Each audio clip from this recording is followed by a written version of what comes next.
Então, pessoal, boa noite, tudo bem? Nós estamos chegando à nossa terceira aula. Hoje nós vamos falar sobre filosofia medieval, ok? Falar sobre os principais autores desse período e a sua importância nas provas de Enem. Então, vamos começar fazendo uma definição do que é esse período de filosofia medieval, tá bom? Claro que de imediato você percebe que a filosofia medieval está ligada, obviamente, ao período denominado Idade Média, ok?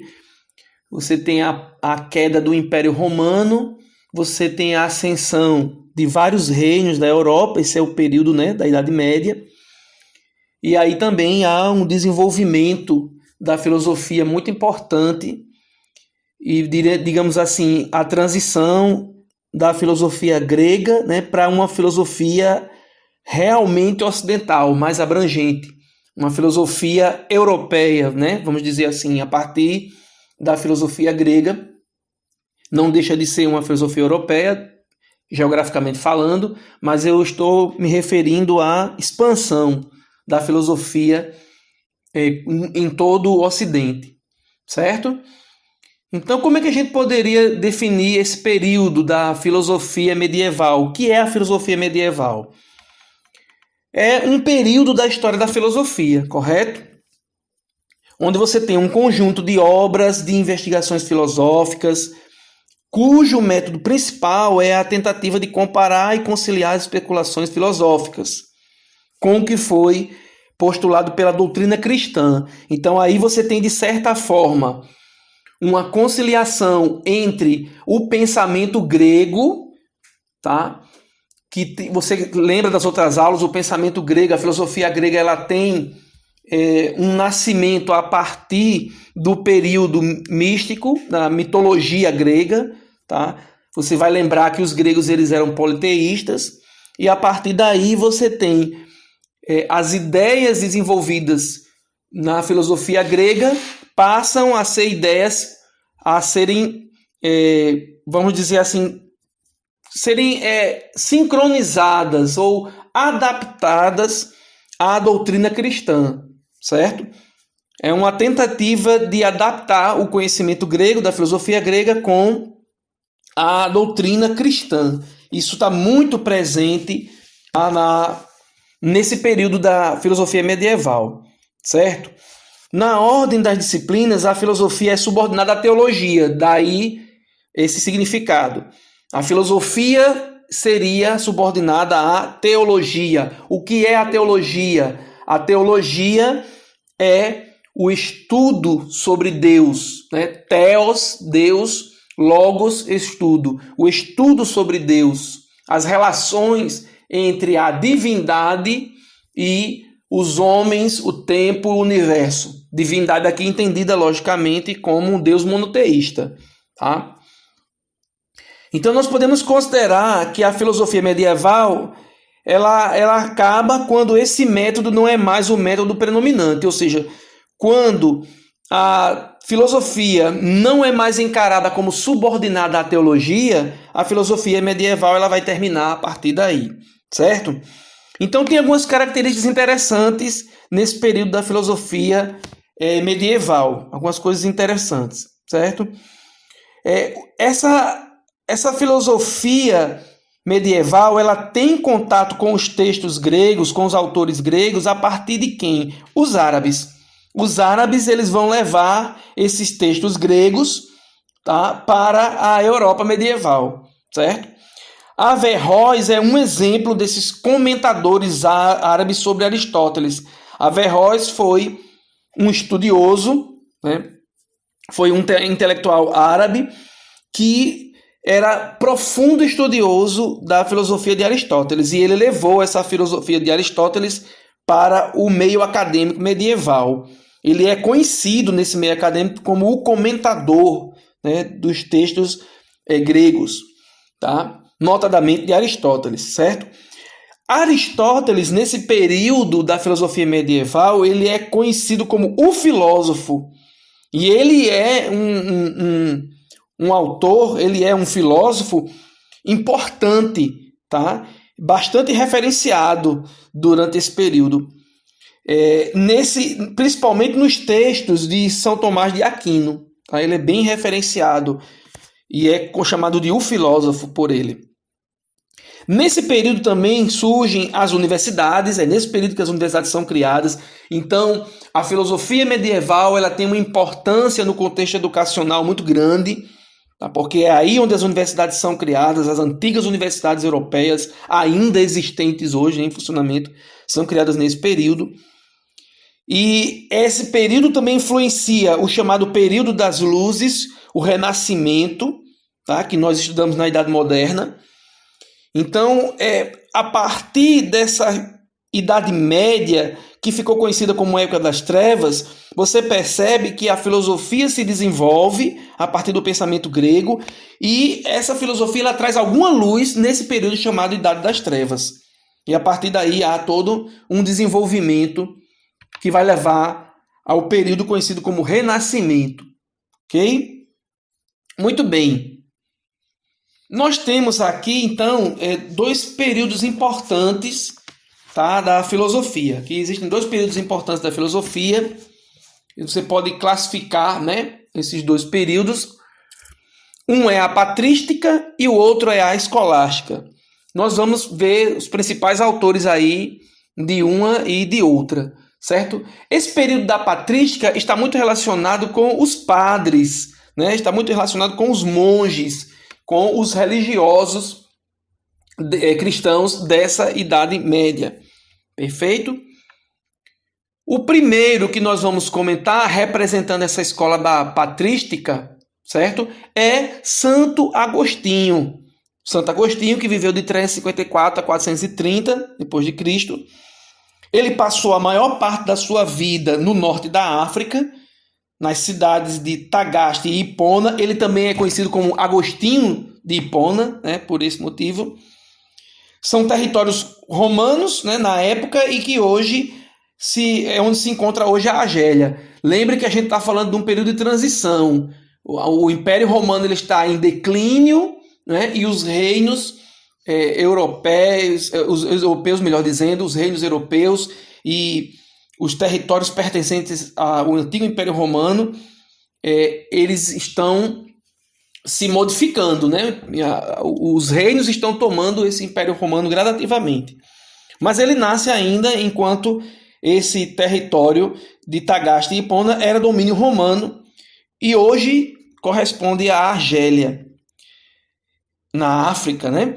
Ele teve contato com textos platônicos, ou seja, relativos a Platão, e neoplatônicos, aqueles que vieram depois de Platão, tá? Os textos depois de Platão, como no caso os textos de Aristóteles, né?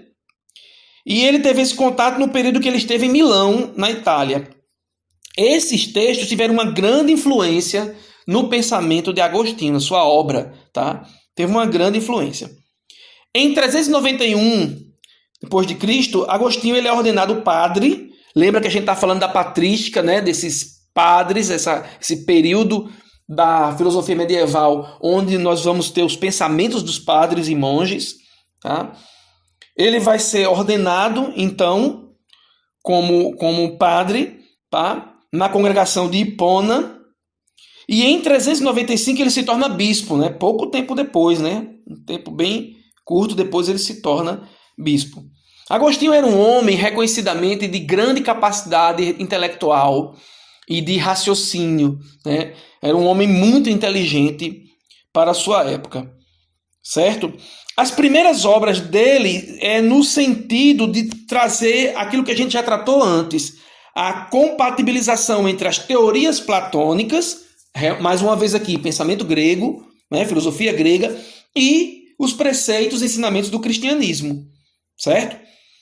Agora, ele vai desenvolvendo isso até que chega um determinado momento, um determinado tempo da sua obra, em que ele claramente expressa que alguns pontos entre essas duas correntes de pensamento, o pensamento grego e o pensamento cristão, não tem como conciliar. Então ele reconhece que há algumas incompatibilidades entre os dois pensamentos. Isso vai aparecer na obra dele posteriormente. Perfeito? Ok. Bom, como é uma filosofia inspirada em Platão e nos escritos depois de Platão neoplatônicos, a distinção entre os conceitos de sensível e inteligível é muito importante, tá? Isso é muito importante na obra de Agostinho para o autor e impacta suas respostas para diversos problemas filosóficos e teológicos, certo? Então veja, ele faz um resgate dessas ideias platônicas, certo? Nos diálogos de Sócrates e Platão, tá? Você vai lembrar daquelas aulas, né, sobre Sócrates e Platão, e você percebe claramente a teoria das ideias de Platão presente aí nessa obra de Agostinho, nesse pensamento de Agostinho, tá? Essa teoria das ideias. Lembrando que a teoria das ideias de Platão é que, para Platão, existia o mundo das ideias e o mundo real. No mundo das ideias, você tinha a forma perfeita de todas as coisas, tá? E no mundo real, você tinha formas imperfeitas. Ele considerava como cópias de um mundo ideal. Tá? Esse mundo das ideias seria uma espécie de paraíso, de mundo ideal. Então, por exemplo, se existem diversos tipos, espécies de cavalo, raças de cavalo, melhor dizendo, no mundo dos homens, no mundo real, no mundo das ideias existiria um cavalo perfeito, certo? Então esse cavalo perfeito, ele é algo que está exclusivo ao mundo das ideias, a essa espécie de paraíso, essa espécie de mundo ideal de Platão. E o que existe na Terra são sombras, ou seja, esses cavalos seriam tentativas, uma espécie de cópias imperfeitas do cavalo ideal existente no mundo das ideias. Para Platão, à medida que você vai evoluindo no conhecimento, você vai se aproximando do mundo das ideias, do mundo perfeito. Ele acreditava. Até que um dia o ser humano, a partir dessa transcendência, chegasse, através de sua alma, né, ao mundo das ideias, o mundo perfeito. Ok? Como é que Agostinho ele vai tentar compatibilizar isso? Bom, para Agostinho, o homem é composto de corpo e alma. Tá? O corpo pertence ao reino do sensível e é governado pela alma, certo? Através da alma e do uso da razão, o homem pode acessar o reino inteligível, o reino perfeito, né? Que deve ser entendido como os conhecimentos e objetos que são acessíveis pelo intelecto, pela razão e pela alma, ok? Isso está muito de acordo com o pensamento platônico, porque no pensamento platônico é através do conhecimento que você vai atingir o mundo ideal, né? As ideias perfeitas, ok? Isso está muito relativo ao pensamento platônico realmente. As coisas sensíveis são individualizadas, privadas e isoladas, tá? Elas estão sujeitas aos efeitos da temporalidade, né? Ou seja, aquilo que é passageiro, aquilo que está sujeito a perecer, é isso? São transitórias, são perecíveis. As coisas inteligíveis são públicas, conhecimento comum, acessível a todos, né? E podem ser simultaneamente conhecidas por todos. Elas não ocorrem no tempo e sua realidade é permanente e atemporal, ou seja, seriam coisas eternas. As coisas eternas. Os conhecimentos divinos, por exemplo, estão no reino inteligível. O que é inteligível? Capaz de ser conhecido através da razão. Isso é inteligível, né? E são acessados, então, dessa maneira. Perfeito? Então, as coisas que estão relacionadas ao reino de Deus, por exemplo, aos princípios ensinados pelas Escrituras, estão nesse reino inteligível. Elas são permanentes e são atemporais, são válidas em todos os tempos da história da humanidade. Então ele fazia essa separação entre as coisas sensíveis, que estão muito ligadas à individualidade, portanto passageiras e corruptíveis, tá? E as coisas inteligíveis que são alcançadas pelo conhecimento estão no reino eterno, no reino que seria o equivalente ao mundo das ideias, o mundo ideal de Platão, certo? Veja como há uma compatibilização entre o pensamento de Platão e o cristianismo. Você percebe como ele vai fazendo essa conciliação? Tá? Ok, muito bem. Eu poderia citar aqui um outro autor que a gente pode abordar em outro momento, que é o Boécio, né? Ele viveu entre 480 e 525, ele veio depois, tá? Ele traduziu algumas obras, né? O Boécio está aí a figura dele. Ele traduziu algumas obras de Aristóteles, tá? Ele escreveu também sobre lógica, tá? Inclusive a lógica aristotélica, ela é bastante conhecida, né? Ele escreveu sobre filosofia em geral, tá? Então, ele foi um importante tradutor, né, nesse sentido. Ele foi alguém que também teve uma influência muito importante nesse período, nesse momento, tá? Ele foi condenado por traição e foi executado. E durante o período que ele ficou encarcerado, ele escreveu a obra A Consolação da Filosofia, que é uma espécie de tratado sobre a questão do conhecimento como um bem maior e o conhecimento como que dá sentido à existência, como que justifica a existência, né?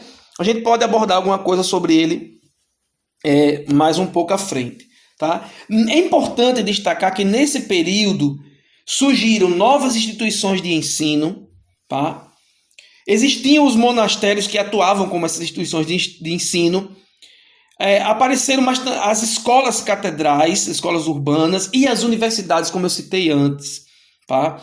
As universidades começaram a se desenvolver a partir das escolas catedrais, as escolas que existiam nas catedrais religiosas, tá? Como, por exemplo, em Paris, universidades que ofereciam 4 faculdades, era diferente de hoje, né? As faculdades principais eram artes, direito, medicina e teologia, certo? Na faculdade de artes, você tinha várias disciplinas e a disciplina de filosofia estava inclusa dentro dessa faculdade de artes, tá? Ela era uma faculdade introdutória, um pré-requisito para o aprofundamento em outras faculdades, como teologia, por exemplo. Então, naquela época, essa faculdade de artes, ela era a porta de entrada para que você tivesse acesso a outras faculdades, como a faculdade de teologia, como a faculdade de direito, por exemplo, tá? E até de medicina, certo? O uso de textos de Aristóteles, ele foi proibido no início, nas aulas públicas, nessas universidades, tá? Nesse início aí. E ele era um autor pagão, por isso, né? Era considerado pagão, porque era da filosofia grega, tá?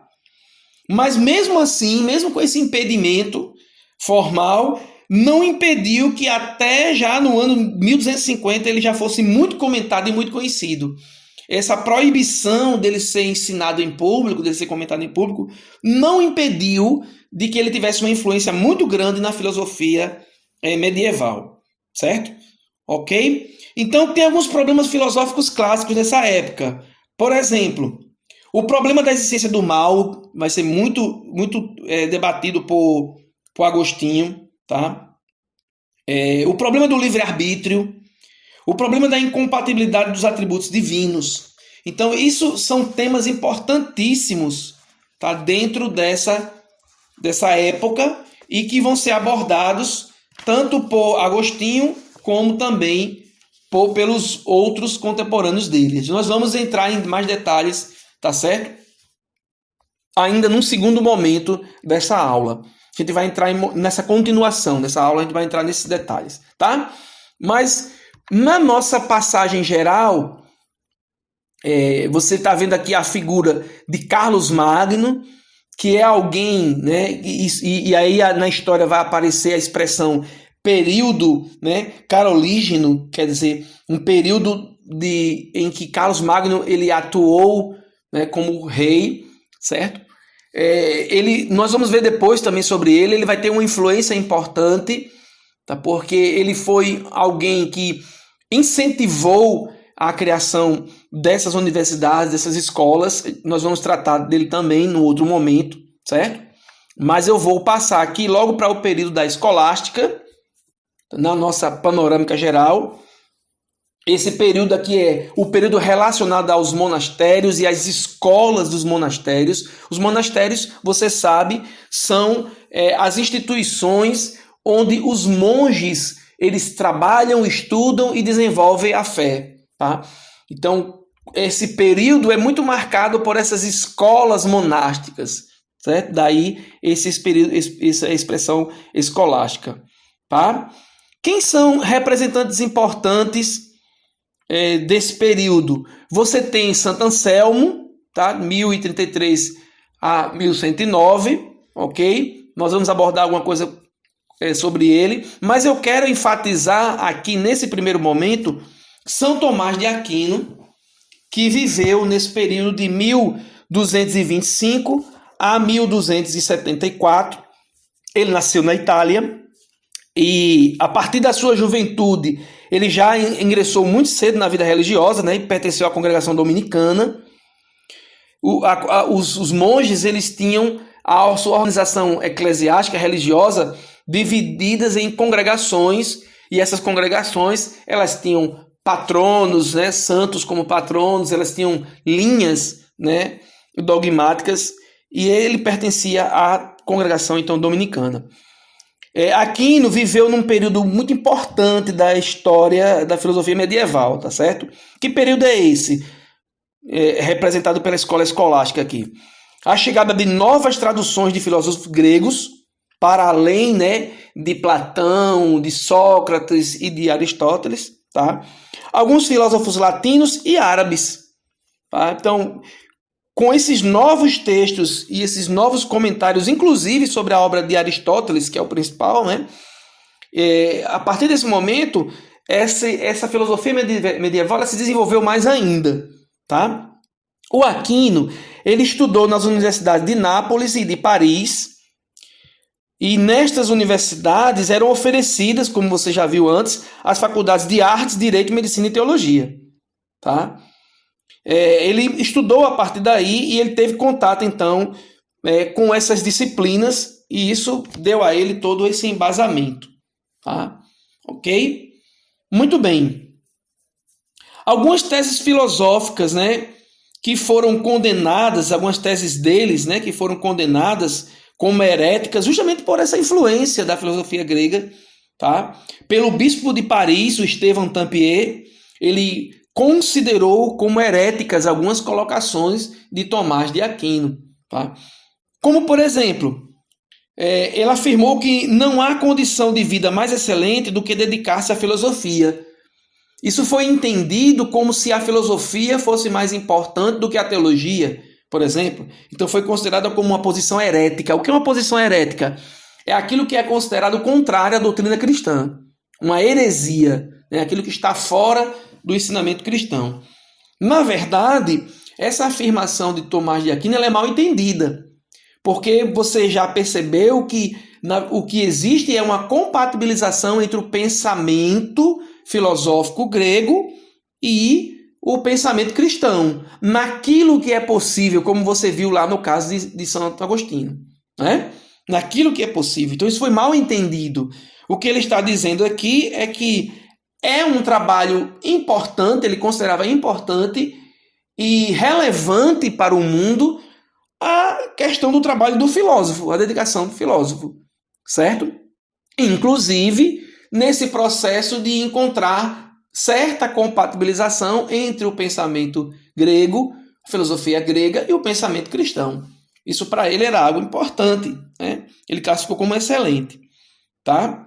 Outra afirmação dele que foi considerada herética. Para que o homem tenha certeza a respeito de alguma conclusão, é preciso que esta esteja fundamentada em princípios evidentes por si. Trata-se de um erro, pois se fala de maneira geral tanto da certeza da apreensão como da certeza da adesão. O que é que ele está dizendo aqui? É que qualquer afirmação que não tenha evidências não pode ser tomada como uma afirmação caracterizada de universidade, ou seja, de verdade universal, tá? Sentido universal. O que ele está dizendo é que nenhuma afirmação que não tenha evidências, né, que possam ser apreciadas por todos, possam ser experimentadas por todos, pode ser tomada como verdade universal. Ora, isso aqui é um conceito que a gente viu, inerente à própria filosofia, que é a questão de colocar à prova todas as afirmações, né? A liberdade de se questionar todas as afirmações. Então, isso é inerente à própria filosofia. Outra coisa que ele colocou, ou foi considerado, ele colocou e foi considerado como heresia: não se deve crer em nada, exceto nisto que é evidente por si, ou nisto que é demonstrado a partir do que é evidente por si. Mais uma vez, um desdobramento do pensamento dele anterior. Tá? O que ele está dizendo é que algo precisa ter evidências muito fortes, certo? E possa ser demonstrado a partir dessas evidências, ou essa afirmação em si já seja a própria evidência, é isso que ele está dizendo, para que isso possa ser digno de uma fé, vamos dizer assim, completa, plena. Tá? Isso foi considerado como heresia, porque talvez aqui tenha sido entendido como que se algumas afirmações cristãs não podem ser provadas cientificamente, por exemplo, elas não seriam válidas, não é? Mas esse não é o pensamento do autor. São Tomás ele não afirmou isso. O que ele está dizendo é que tudo pode ser crido desde que você tenha evidências para isso, tá? No caso da fé cristã, certo? A própria evidência é a revelação de Deus, é a manifestação de Deus na vida daquele que crê. Então, para ele, isso aí é considerado uma evidência, certo? Eu posso crer a partir de uma evidência que tenho, e essa evidência é a minha própria fé. É o que ele chama de ser evidente por si mesmo. Algo que é evidente por si mesmo. Tá? Isso também foi mal interpretado. Outra colocação dele, outra ideia do pensamento dele é que o homem não deve se contentar da autoridade para obter certeza a respeito de nenhuma questão. Isso aqui talvez seja o ponto mais relevante dele ter sido considerado herético, né, pelo bispo de Paris. Tá? Por quê? Porque isso aqui vai de encontro à própria hierarquia estabelecida já na igreja medieval.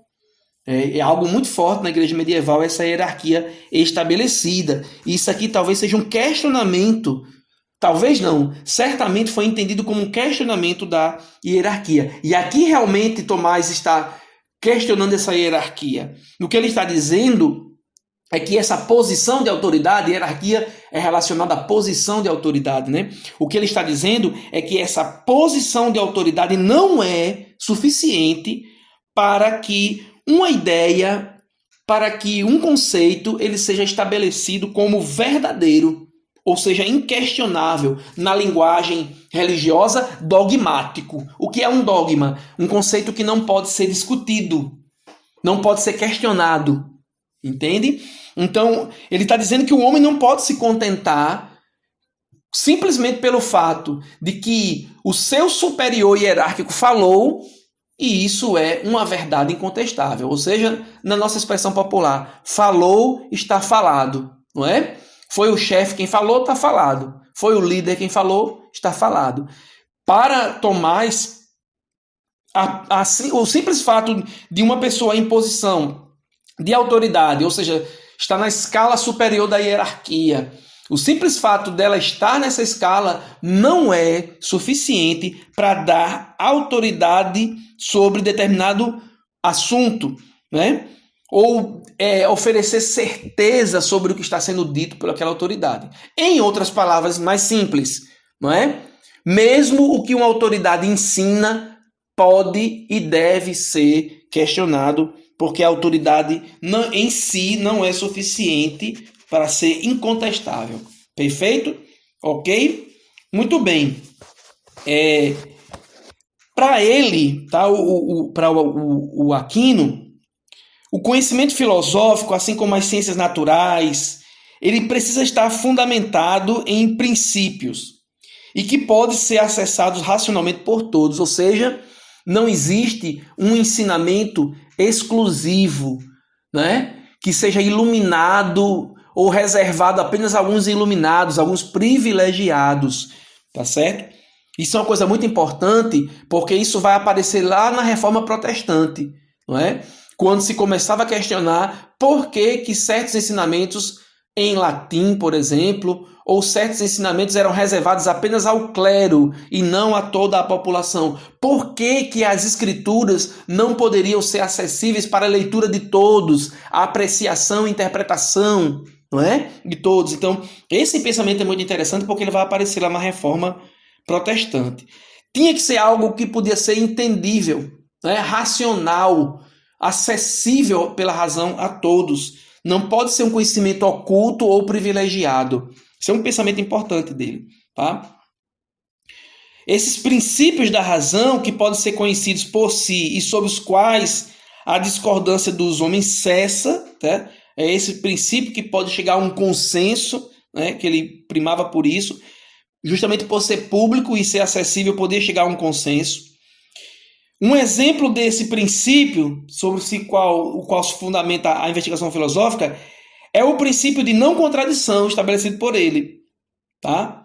E, na verdade, desenvolvido por ele, porque essa ideia já vem de Aristóteles, tá? O que é o princípio da não contradição? É um princípio em que um raciocínio ele é desenvolvido de forma lógica, onde a conclusão só pode ser aquela. Não há mais o que se discutir a partir daquela conclusão. O princípio da não contradição, tá? A teologia, ao contrário disso, né, pretende estar fundamentada em princípios que só estão disponíveis por meio da revelação divina. É claro que esses princípios podem ser analisados e articulados pelas regras gerais do pensamento, mas em última análise eles só podem ser aceitos por aqueles que aceitam os preceitos religiosos que o sustentam. O que ele está querendo fazer aqui? Nesse ponto, o Aquino está fazendo uma distinção, certo?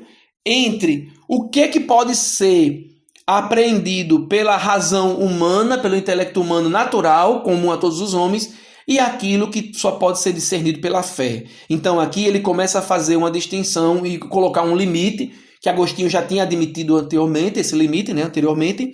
Ele começa a colocar um limite para demonstrar que existem questões onde a fé é necessária, não é? Existem questões que não podem ser comprovadas pela evidência científica.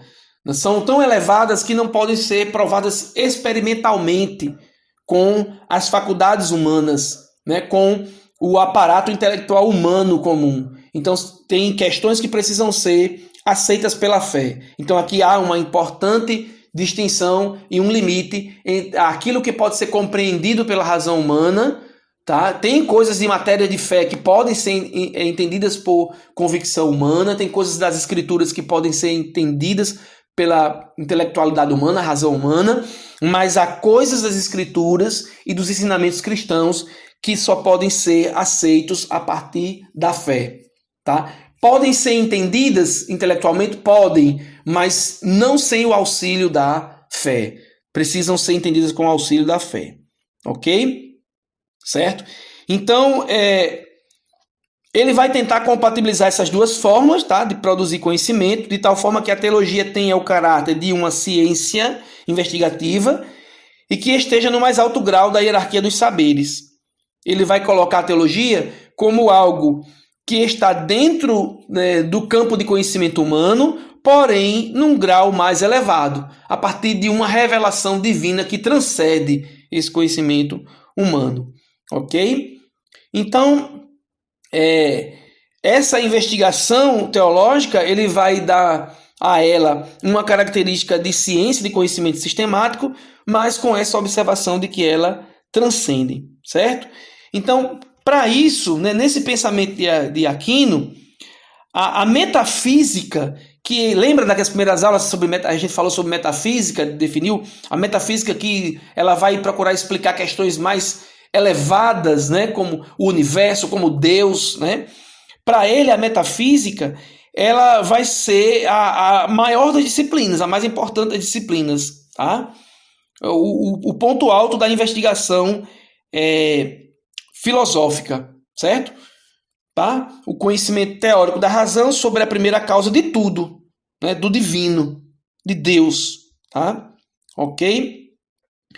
Nesse desenvolvimento de Aquino, ele vai fazer uma pequena modificação do texto aristotélico para torná-lo compatível aos seus propósitos, né? A metafísica não é mais a ciência do ente enquanto ente, ou seja, só a relação do ser, né, pensante, mas sim do ente criado enquanto ente, certo?